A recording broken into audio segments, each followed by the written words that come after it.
Conseguimos atravessar uma pequena ilha que a cachoeira tem aqui.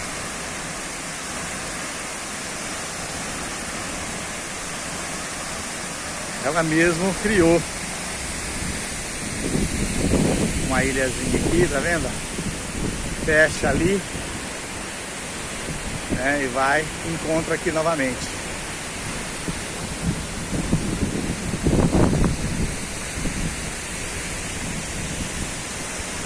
Olha lá, aventureira.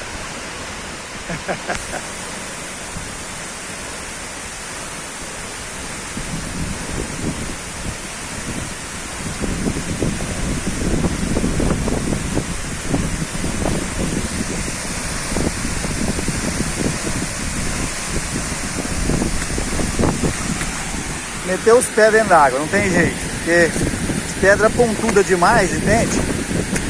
Então você não aguenta andar descalço aqui não.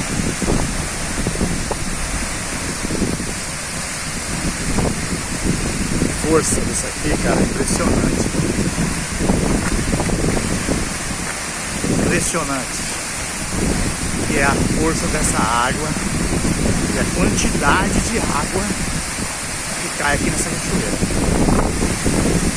O vento está me jogando até para trás. O vento faz com a força da água. Coisa magnífica isso aqui. E aí, gostando?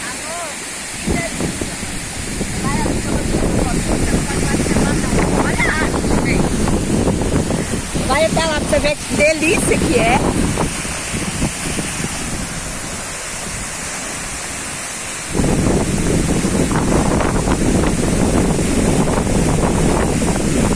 Muito gelado.